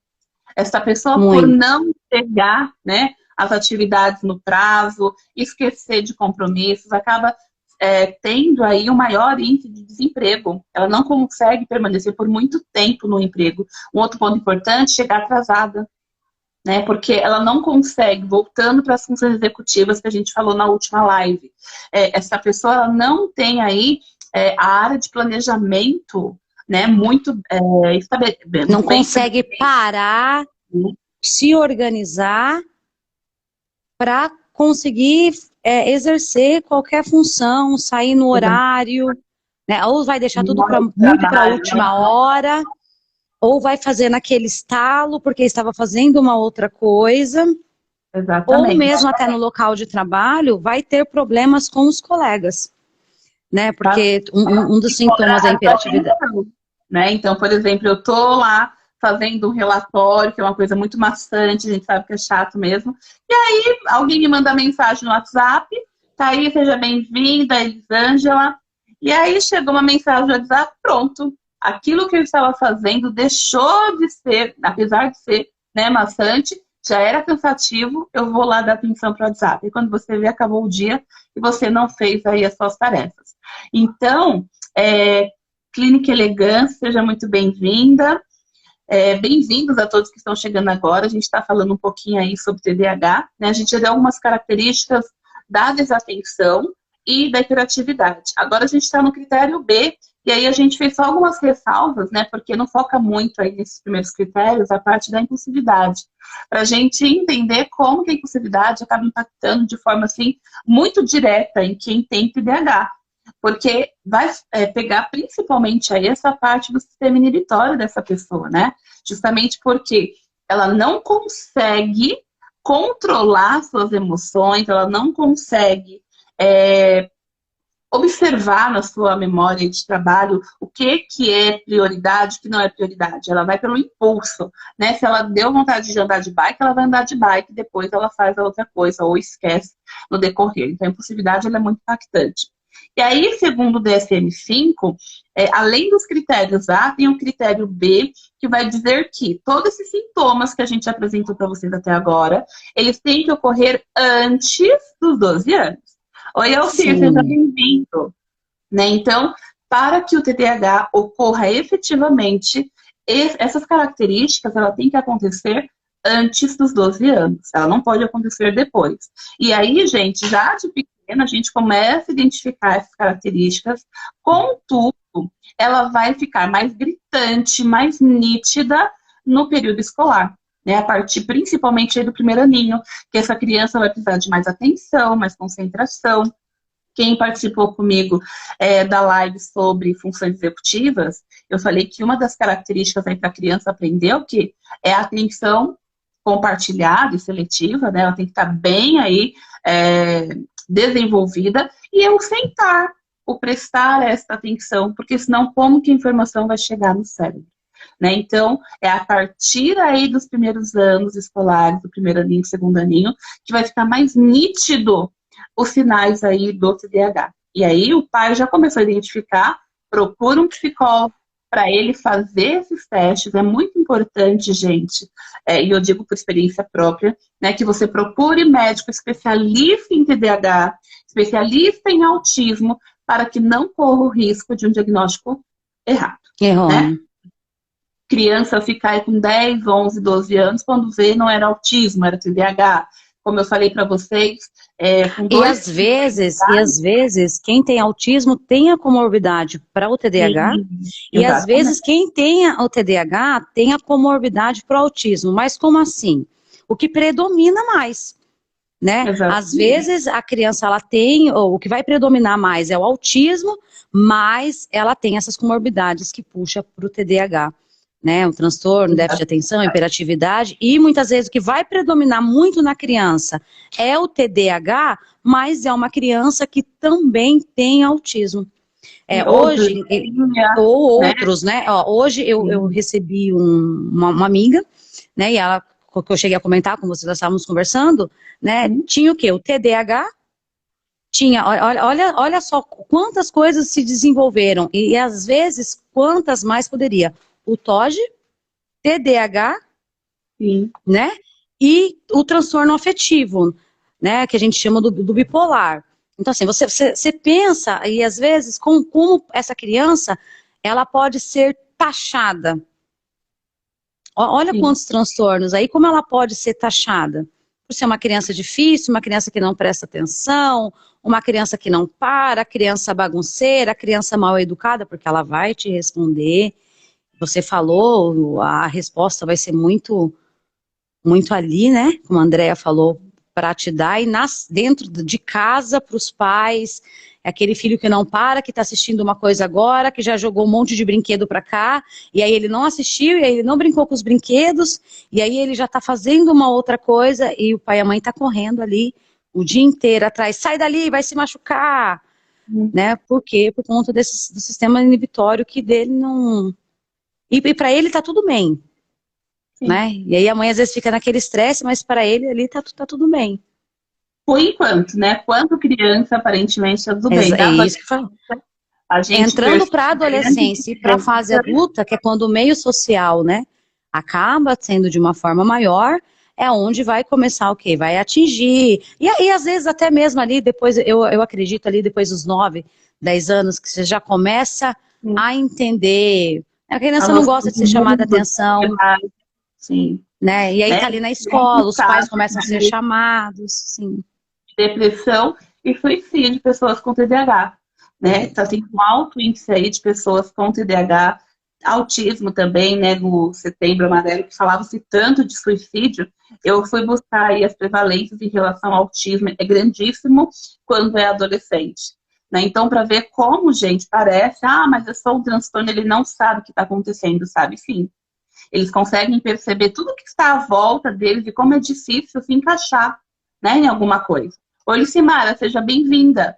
Né? Então, é muito difícil para quem tem uma deficiência ou um transtorno se ver naquele mundo, né? Se ver naquela sociedade. Então, muitas vezes, para acabar com esse sofrimento, que eles não são ouvidos, muitas vezes são silenciados, né? Porque é criado aí um CID e não vê a pessoa, vê o CID. Né? Então, para a gente ver como é impactante na vida dessas pessoas, na vida da família dessas pessoas também. E aí eu vou pegar essa fala, né, da Camila, como que ocorre essa intervenção quando a criança tem um CID e dentro desse CID outras comorbidades, né? Como que o especialista ou os especialistas vão trabalhar? Então, para quem não sabe, gente, digamos que a criança, no caso como ela apresentou, ela tem TDAH, TOD e, né, bipolaridade, que acaba aí se juntando com esses dois. O que o profissional vai começar? Ele vai começar por aquele que tem mais prejuízo. Aquele do qual você tem a criança, você fala assim, é o TOD que prevalece. É o TDAH que prevalece. Então, não vai dizer que não vai tratar os outros, vai tratar de forma secundária. A priori, vai tratar aquilo que tem mais prejuízos. Se é o TDAH, a terapia vai focar o TDAH. quando esses prejuízos estiverem em maior equilíbrio, vamos colocar assim, quando a pessoa já conseguir trabalhar essa parte comportamental dela prejudicada pelo TDAH, aí vai ver como que o TOD, como que a bipolaridade impacta na vida deste sujeito, né? Então, a gente vai pelo grau mais grave, depois médio e o leve, para poder trabalhar com este indivíduo, né? Não tem como você trabalhar todos ao mesmo tempo.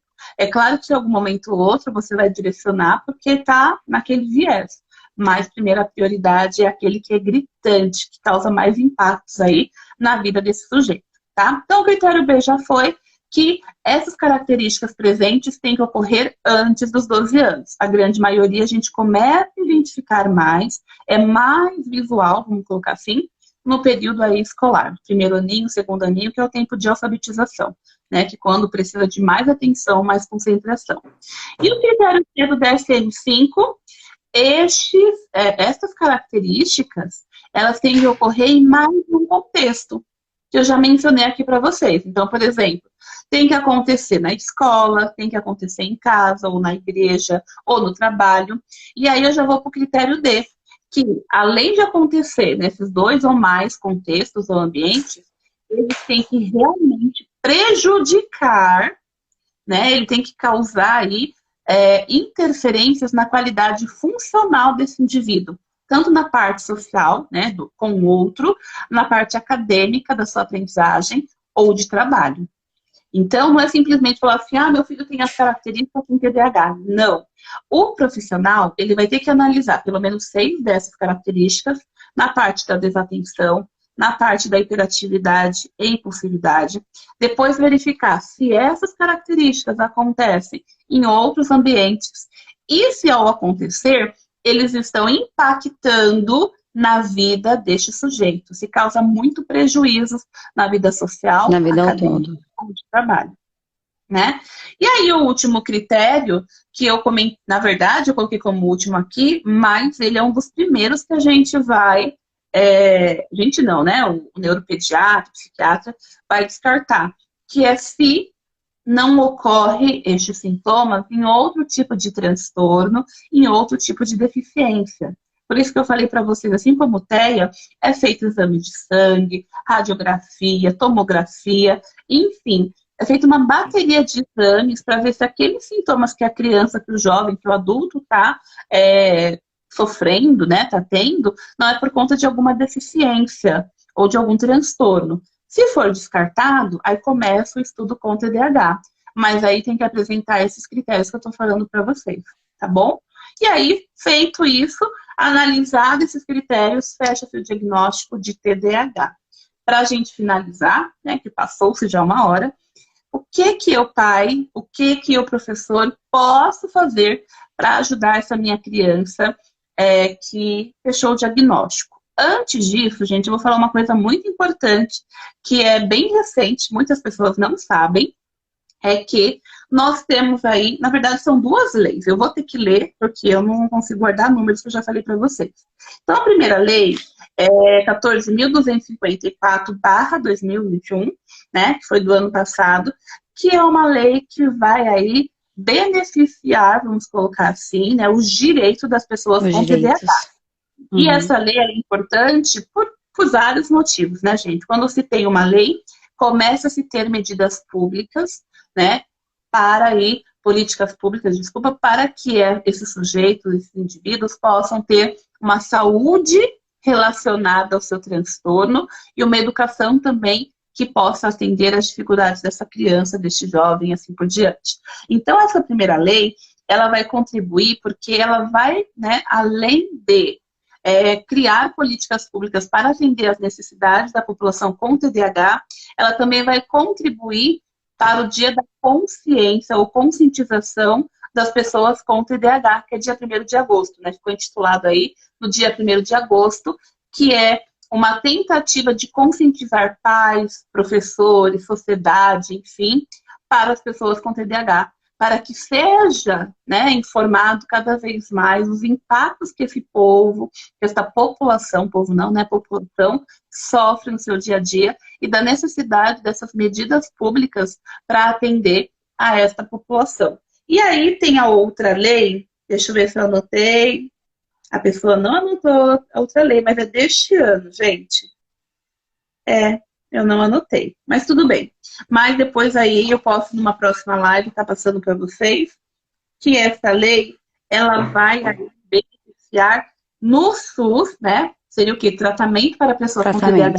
no SUS. Eu sei que foi agora, faz pouco tempo, acho que 2 meses, né? Que foi liberado esta Em lei. E agosto? aí, Não foi em foi, agosto?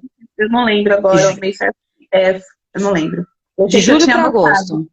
mas aí a Vou pessoa, pegar. não lembro onde que anotou. Mas essa lei, gente, ela é importante porque, além de contribuir, né, para que o SUS faça aí o tratamento e o diagnóstico das pessoas com TDAH, ele também vai contribuir para que as escolas se preparem, tanto na formação de professores para atender crianças com TDAH, além das adaptações ou recursos necessários para que esses indivíduos possam, né, aí ter um ensino de qualidade, para que eles possam aprender. É uma das pautas que a gente vai estar falando aqui da live, que é o quê, gente? Muitas vezes, crianças que tinham o laudo de TDAH, elas não passavam, por exemplo, no professor Bahia, não tinha uma adaptação efetivamente. Agora, com essa lei por lei, né, ele também tem que ter os materiais necessários para o seu processo de aprendizagem. Então, este professor, a partir dessas formações, aí fica meio que amplo, né? Se o professor vai ter que pagar para ter a formação, ou seus governos, então vai depender muito do município, do estado, e assim por diante, em relação à formação, né? Não está bem específico na lei, mas já é uma conquista porque muitos cursos agora vão, né, já estão surgindo aí sobre TDAH, para que este professor, para que a escola, né, a gente fala professor porque ele está, vamos dizer assim, diretamente, né, com esse jovem, mas a gente sabe que tem a tia da cozinha, tem as tias da limpeza, coordenação, gestão, que todos eles também precisam estar preparados para atender essas crianças, né? Então, não é simplesmente o professor, mas toda a comunidade escolar precisa ter formação, não só para a criança com TDAH, mas para a criança com autismo, para a criança com deficiência, síndrome de Down e assim por diante, né? Então, quando a gente vê essas leis, a gente precisa, né, divulgar, a gente precisa informar, porque os pais precisam estar cientes que os seus filhos foram ouvidos de alguma maneira, que há uma lei que é para beneficiar essas crianças. E elas precisam, né, ter esse benefício Em aí. contrapartida, né, Andréia, enquanto profissional, eu sabendo que existe uma lei que está protegendo os direitos desta criança, eu entendo que eu preciso buscar, né, porque eu vou ter que atender esta criança, né, eu não posso deixar ela aqui, lá na sala de aula segregando, né, mas correu demais, mas, não, existe uma lei que está pautando essa criança a ter o quê? Atendimento, né, ser ouvida, aprender com os outros, né, e a gente sabe que existem estratégias para que isso ocorra, né. Exatamente, a gente vai falar algumas agora, né? E aí, gente, para já ir nos minutos finais, quais são os principais? São muitos, né? A gente já mencionou alguns aqui, mas quais prejuízos aí impactam, né, o TDAH? Uma das causas, né, que o TDAH vai impactar é na atenção e concentração. Essa criança muitas vezes não consegue aprender, primeiro porque é muita informação, né? Eu sou professora de geografia também, e aí quando você vai explicar muitos conceitos, aquela cabecinha dá uns revertério, porque é muita informação, tem muitos estímulos ali chamando a atenção dela, seja celular, seja amigo, seja carro, né? Eu tenho uma das salas que passa direto uma avenida. Então, como, né, rodovia, desculpa, como que a criança consegue se concentrar se todo instante está passando aí um caminhão, está passando um carro, né? Então, pessoas com TDAH têm muito prejuízo no que diz respeito à concentração, à atenção. Quando é um conteúdo muito extenso, né, ela se desliga muito rápido, então ela presta atenção 5 minutos do que você está falando. Monótono, né, o professor está ali numa leitura, né, só Acabou. fazendo uma leitura, não. Ela não vai conseguir prestar atenção, ou o tempo dela de atenção vai ser muito curto, e ela não vai conseguir assimilar, ela não vai conseguir atender, entender, e às vezes acaba atrapalhando a aula por conta disso. Exatamente, né? né? O adulto está explicando o conteúdo, é um foco da atenção dela, ela fica toda levantando a mão, querendo falar, né? Interromper o professor e assim por diante. Então, isso acaba aí acarretando até mesmo conflito com os amigos, né? Fala assim, fica quieto, a gente quer ver o professor. Né? Então, são impactos aí dentro do processo de aprendizagem. Os alunos que eu tenho TDAH, eu faço uma apostilinha, né? A maioria dos meus alunos tem uma apostila, mini apostila, vamos colocar assim, que eu coloco só os pontos principais, utilizo bastante de imagens para entender os conceitos, né? Porque muitas vezes o que está escrito ali para ele não faz muito sentido. E aí, quando é uma atividade, se para os colegas eu faço 5 questões, para eles são 2 ou 3, utilizando sempre aí situações problemas, né? Situações que estimulam este aluno a pensar, a questionar. Eu tenho alguns alunos, não este ano, né, mas já tive, que eles eram mais essa parte prática de raciocínio lógico, né? Então, colocar a mão na massa e não escrever muito. Isso eu ia esperar você falar para complementar.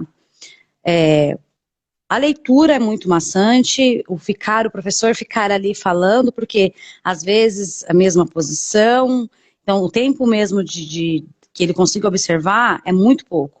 Assim, o que é mais eficaz para ele? A prática. Então, às vezes você está ali falando, você precisa falar, né, um texto, precisa explicar uma determinada matéria. Então, o que compensa? Você vá falando e depois peça para ele falar para o amigo ao lado aquilo que ele escutou, porque ele vai se sentir parte, porque eles têm essa necessidade de se sentir parte daquilo, né? Aí já acaba entrando, querendo ou não, o momento que você vai repetindo, porque para o TDAH, às vezes, para essa assimilação, nós temos que fazer a repetição de várias formas.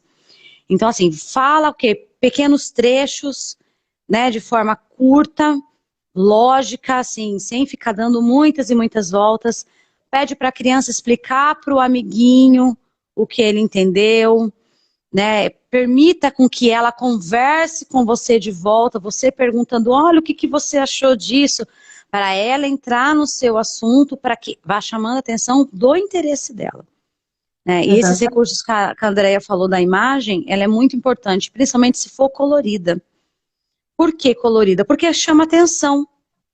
Porque vai chamar atenção para ela, naquele momento, prestar atenção, parar, observar. Pode ser mais curto, mas a gente sabe que a imagem associada com aquilo que você está explicando é uma forma maior do cérebro, a memória a longo prazo, dela acabar o quê? Guardando aquilo que você está, né, ali disposto a passar. Isso Complementar a mesmo. ideia? Na verdade, eu vou só responder a pergunta da Pedrita, que ela falou assim, como adultos que não tiveram esse diagnóstico antes da infância podem identificar na vida adulta?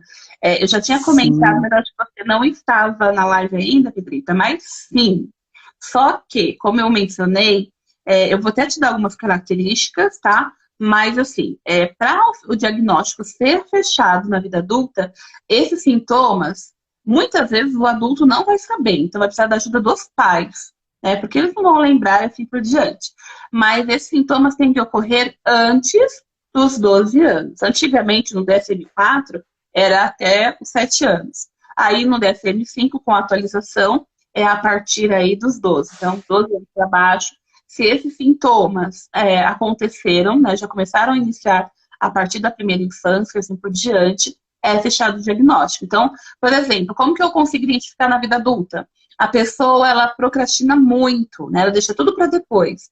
Daqui a pouco eu faço, amanhã eu faço, né? Ou você dá uma comanda para ela, por exemplo, digamos que é o seu irmão. Olha, João, vai lá no mercado para mim, compra feijão, arroz, e depois você passa lá na tiazinha lá do cachorro-quente e traz um cachorro-quente para mim. Ele vai pegar a informação ou do mercado, que é para comprar o arroz e feijão, ou do Ou da cachorro-quente. tiazinha. Né? E Ou da às vezes tiazinha. vai chegar lá e ele vai mudar de ideia e vai pegar o que ele quer. Exatamente. Né? Às Então, fala, sabe vezes. por que eu vou levar cachorro quente? Tem aqui um hambúrguer desse tamanho, me dá muito mais prazer, né? Porque essa dopamina, que é o que falta, né, das pessoas que têm TDAH, ele tem poucos estímulos. Então, o que acontece? Às vezes você pede uma atividade para ele, aí ele fala assim, depois eu faço. acorda atrasado, né? Porque fala, vou dormir mais 5 minutos, e 5 minutos, né? Ou, por exemplo, tem um compromisso com você. Olha, Petrina, vamos almoçar sábado? Hoje é segunda. Quando é sábado, você tá lá no local esperando ele, cadê a pessoa? Não Né? consegue cumprir os compromissos. Ela não lembra que fez um compromisso com você, datas de aniversário, pagar conta, às vezes sabe, dia 5 tem que pagar tal conta, esqueceu. Né? Então, são algumas das características que na vida adulta essa pessoa carrega. Pessoas assim que você está conversando, a outra interrompe várias vezes, não deixa você terminar de falar, né, o que você está comentando com ela, aconteceu outra coisa com a fulana. Aí você, mas você sabia que não sei o quê? Muitas vezes atrapalha a conversa com um assunto que não é aquilo que está sendo comentado. São algumas características. Pessoas muito aceleradas, né? Então, por exemplo, tô aqui conversando com você, Petrina, depois a gente conversa, eu tenho que sair que eu tenho que ir em tal lugar. Depois ela volta de novo, eu fiz tal coisa. Pessoas que fazem muitas coisas ao mesmo tempo e não termina nenhuma das coisas. E não terminam, não consegue finalizar. E no âmbito do trabalho, como nós falamos, né? Por não conseguir terminar as atividades, às vezes está sempre saindo do trabalho, porque começa uma coisa, não termina, ou acaba não se identificando bem com os colegas do trabalho, né? A parte da socialização já é mais difícil, porque, né, com todas essas características, ou se fala demais com TDAH. Né? Entra sempre numa confusão. Essa parte do sistema espiritual dela é muito prejudicada. Então, às vezes aconteceu algum ocorrido, né? Não teria o momento dela falar e ela vai e entrega o colega, por exemplo. Né? Ela não tem essa noção de que aquilo que ela vai falar pode prejudicar o colega. Age muito e teve um estudo, Andréia, eu estava até conversando com uma amiga minha que tem um filho, né, sobre isso, e aí o próprio neuro acabou falando que muitas pessoas que têm o TDAH, ela acaba que, como ela tem todas essas dificuldades, quando ela consegue realizar algo, né, que ela termina, ela acaba desdenhando do colega, né? Então, assim, o dela, quando ela conseguir terminar, sempre vai ser o melhor. Sim. O dela sempre vai ser o melhor, porque porque assim, ainda mais quando é assunto do interesse, que vai saber muito, então assim, eles sempre sabem muito mais, e às vezes acaba saindo por aí, né, o mal educado, se acha, ou tantas outras situações, e não é isso, às vezes está só tentando mostrar que, olha, esse assunto eu entendo, então esse aqui a gente pode conversar, e ali afobado, né, falando dentro do mesmo assunto, mas várias questões que a outra pessoa que está ouvindo já não está conseguindo mais entender de forma alguma. É um estudo também, que eu até esqueci de comentar, a gente até mencionou, mas não direcionei. O TDAH tipo combinado, né? Eu tinha falado que são dois, o desatento e o combinado, que é no caso aí a desatenção, com a hiperatividade e impulsividade, que é o TDAHI.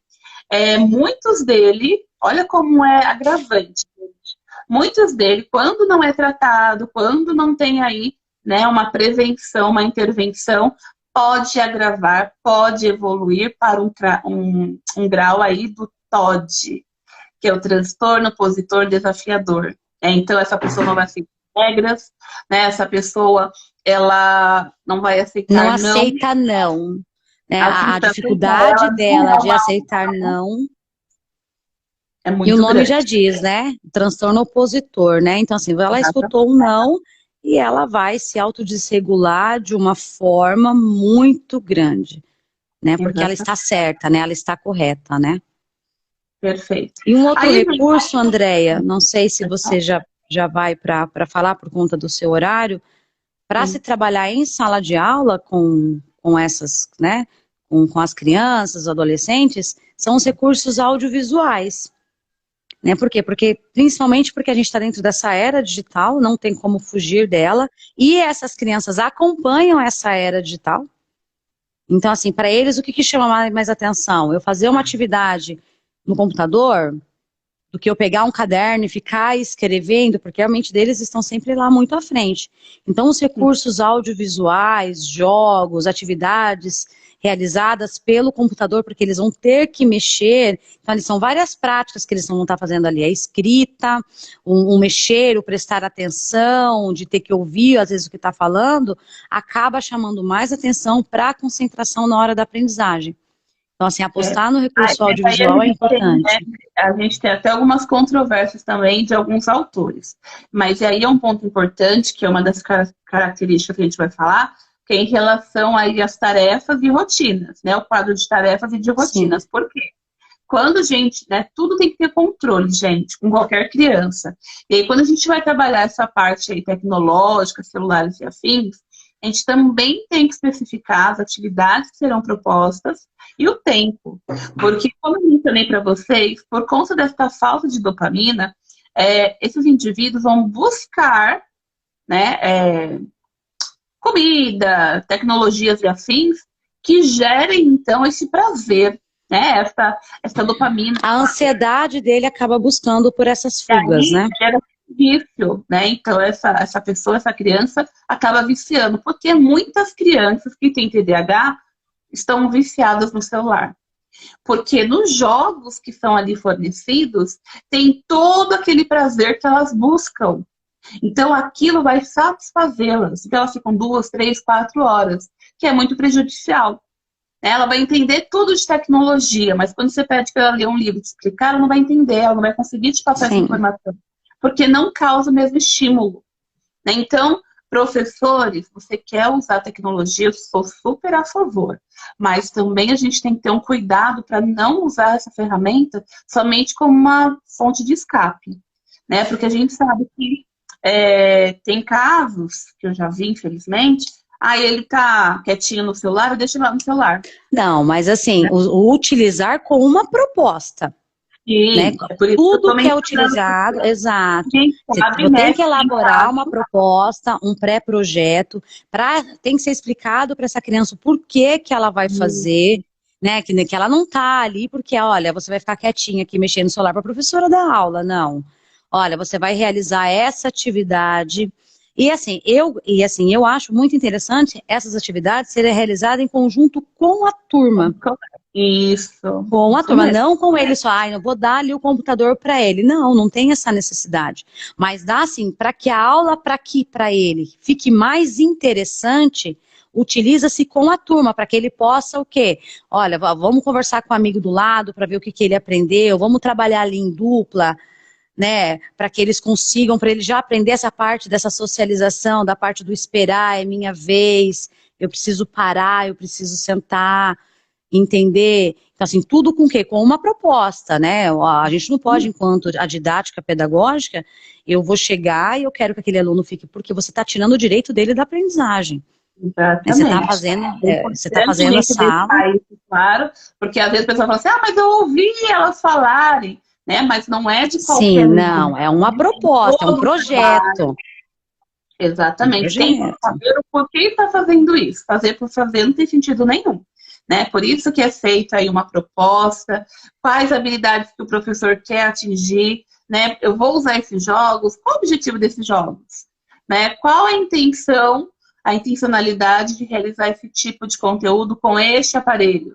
Pode ser o celular, pode ser o Chromebook e assim por diante. Né? Então, tudo é feito aí propostas. Eu tinha imprimido, gente, algumas atividades, né, que a gente pode trabalhar, principalmente aí nos primeiros anos iniciais, assim como educação infantil, né, que são os jogos dos 7 erros, que vai trabalhar essa parte da concentração, da atenção, né, tanto essa parte seletiva, porque ele vai ter que pegar essas informações, que é muito importante.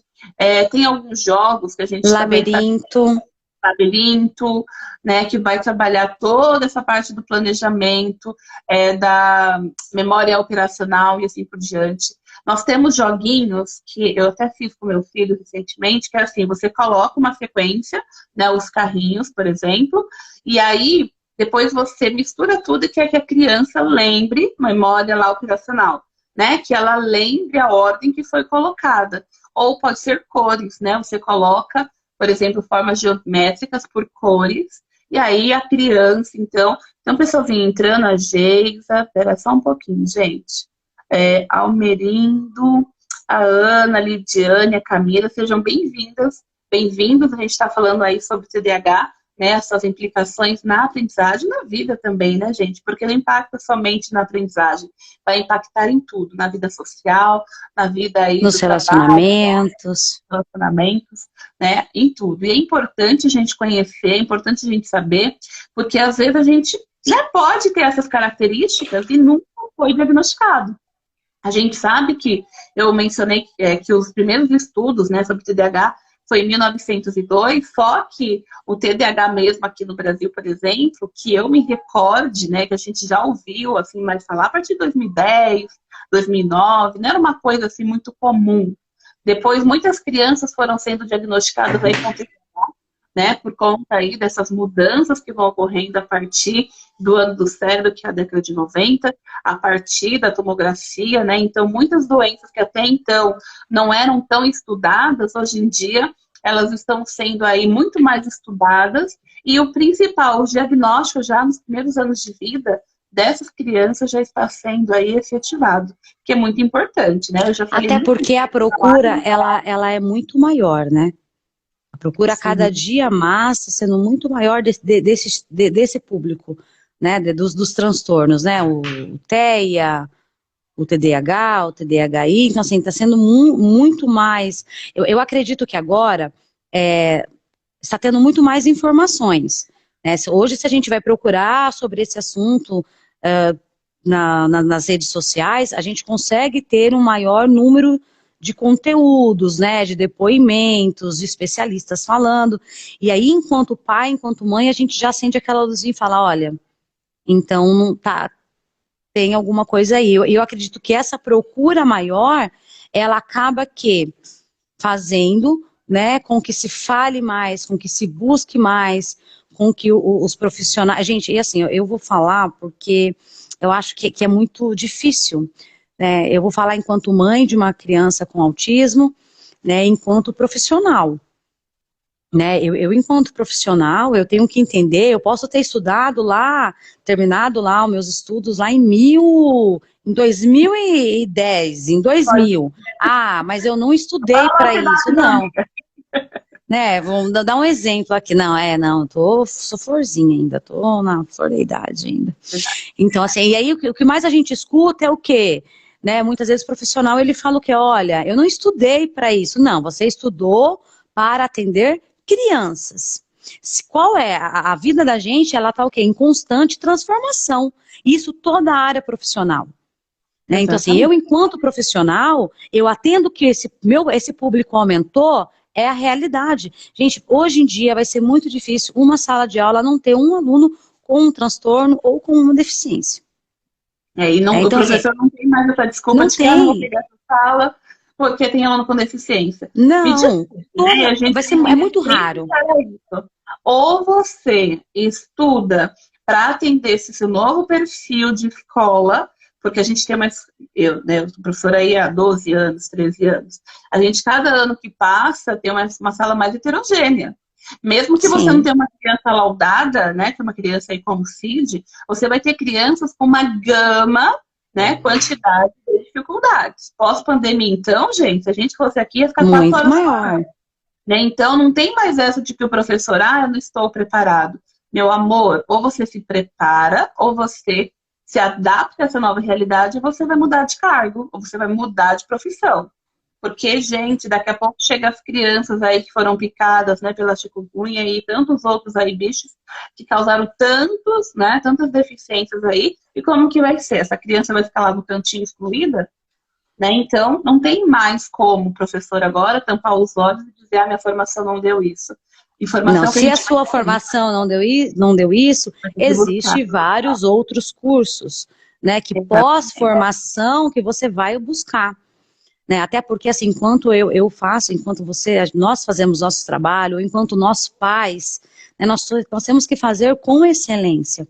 Por quê? Porque essa vida, ela, enquanto eu profissional, ela vai me buscar, enquanto profissional, o meu melhor para que ela se desenvolva. Né? E tá comigo aquele tempo, o meu melhor. Eu, enquanto mãe, né, o meu filho, ele precisa de mim com excelência para que ele se desenvolva também.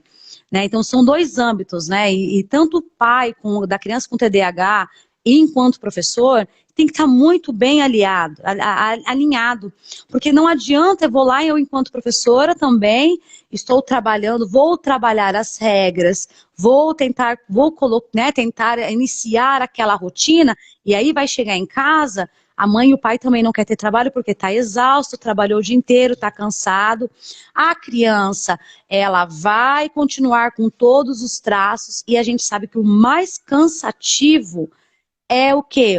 O ficar ali, olha, isso aqui agora você não pode, agora você vai sentar aqui. Mas por quê? Sabe, o diálogo, a insistência, né? A insistência, a repetição, ela é muito importante para a criança vá assimilando, vá contextualizando e ela vai entendendo. Então, assim, é um trabalho em conjunto, que se os pais fizerem sozinho e o profissional enquanto escola não fizer, ela não vai desenvolver. E a escola também não vai conseguir suprir essas necessidades que é pai e mãe. Exatamente. Porque, é um gente, casamento. Descobriu que tem uma deficiência, descobriu que tem um transtorno, não tem outro caminho, é intervenção, se precisar de medicação, é medicação. A escola sozinha não faz milagre. O professor não vai poder fazer a função do pai e da mãe. Né? Infelizmente, a gente vê muito disso, né? Os pais, meu filho tem deficiência, a escola tem que fazer, exigir da escola, mas e o papel de pai, o papel de mãe? Né? Às vezes eu fico enlouquecida, que é tanta coisa que você tem que fazer, terapia que tem que fazer, é isso, aquilo que tem que fazer, mas a gente tem que fazer. Né? Eu só posso cobrar da escola, gente, se eu, como mãe, estou fazendo o meu papel como mãe. Né? Eu não posso cobrar da escola uma coisa que eu, como mãe, não estou fazendo.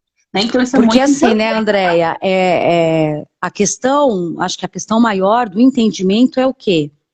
Se é uma criança que ela precisa de rotina, ela vai ter que entender os horários, né, que se inicia e em casa não é realizado, ela não vai conseguir contextualizar no período de tempo que ela está na escola.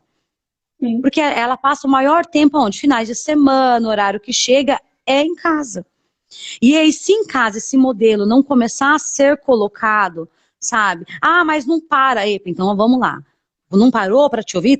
Você tá falando, tá pulando? Então você vai parar, vai olhar para a criança, fazer com que ela te olhe nos olhos e falar assim, olha, agora este aqui nós não vamos porque nós precisamos fazer isso.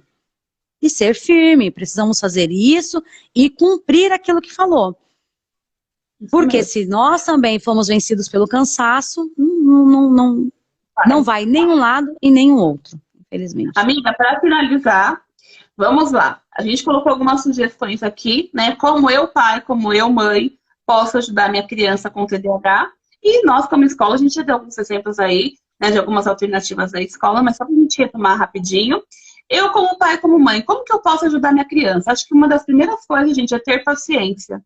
Né? A gente sabe que eles vão ter esse processo de desatenção, essa concentração é muito limitada. Né? Então, a primeira coisa, eu sei que não é fácil, a gente trabalha, a gente tem uma vida muito louca, né? Mas a primeira coisa é ter paciência.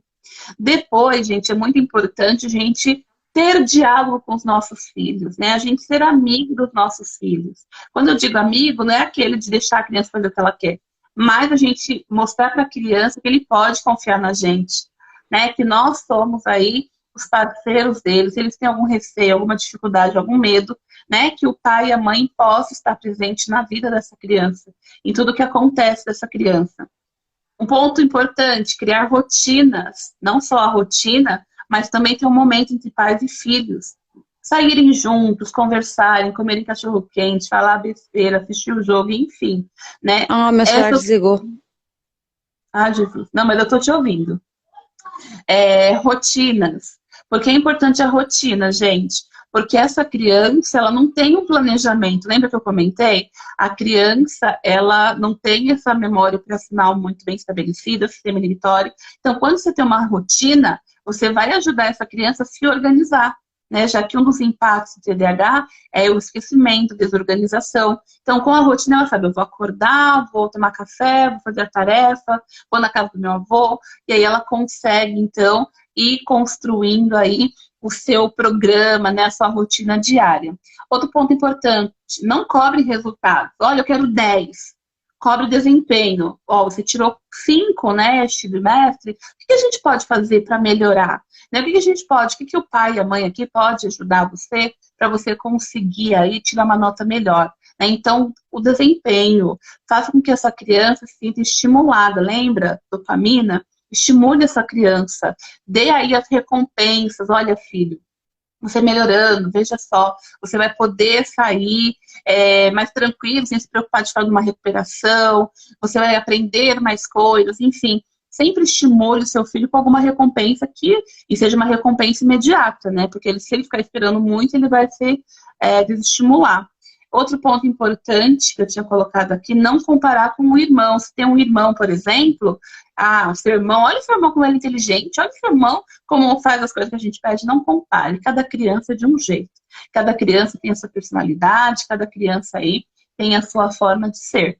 Se tem um TDAH, ele já vai ter aí, né, a sua autoestima muito baixa, porque vai ver as pessoas conseguirem determinadas coisas e ele não.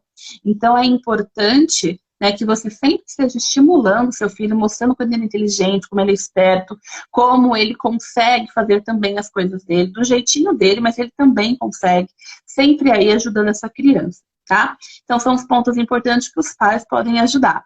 E aí, algumas coisas também que esse pai, que este professor pode contribuir, planeje tarefas, dê tarefa para sua criança.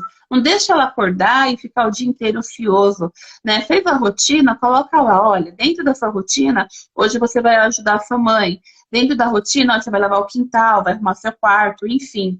Criar aí, claro, né, respeitando a idade da criança, 2, 3 aninhos, você não vai mandar a criança, né, limpar quintal, limpar quarto, não. Mas ela pode, por exemplo, guardar os brinquedos. Ela pode separar aqueles brinquedos, né, que ela não usa mais, dos brinquedos que ela está utilizando naquele dia, tirar o chinelo, enfim, o sapato no meio da casa, dar água para o cachorro, trocar a comida do cachorro, enfim. Coisas que essa criança vai fazer dentro de casa, né? Vai ter essas divisões aí de tarefas e que vai contribuir também com a vivência dela dentro de casa, a importância dela dentro de casa também.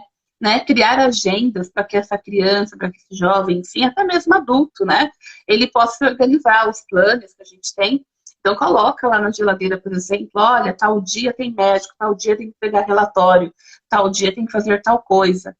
Então, é importante. E dentro das tarefas e da rotina, essa pessoa, esse jovem, tem que ter momentos livres, momento que ele possa desenvolver a criatividade dele, sem pressão, né? Além de realizar brincadeiras com regras, jogos com regras e praticar esportes, porque uma criança muito hiperativa, ela precisa aí, né, liberar aí essa hiperatividade, essa energia. Então, os esportes aí vai contribuir muito, natação, judô e assim por diante, tá? Então, pessoal, essas são algumas dicas, eu não sei se tem aqui perguntas, acho que não. A Camila, eu acho que descarregou de vez o celular dela, né? Então, eu quero agradecer a todos vocês, a Raquel entrou agora, a Aline, a gente estava aí na reta final, né, da nossa live sobre TDAH. Se vocês tiverem alguma pergunta, alguma dúvida, vocês podem colocar aqui para mim na live. Caso contrário, a gente vai encerrando. Deixa eu ver, acho que não tem nenhuma pergunta aqui, não. Mas é isso, pessoal. Eu quero agradecer a participação de todos vocês, né, das meninas que entraram agora, uma peninha que está no final, mas a live vai ficar gravada, tá bom? Se vocês tiverem alguma dúvida, futuramente a gente pode estar retomando, né, sobre TDAH em outros viés, a gente pode falar um pouquinho mais das funções executivas dentro aí do TDAH, e a gente falou assim de uma forma muito rápida, né, por conta do tempo, mas eu espero que vocês possam aí ter contribuído com o dia a dia de vocês. Às vezes a gente tem um filho com TDAH, tem um aluno, tem um colega, um marido, ou a gente mesmo, né? Com as características aí que eu apresentei para vocês.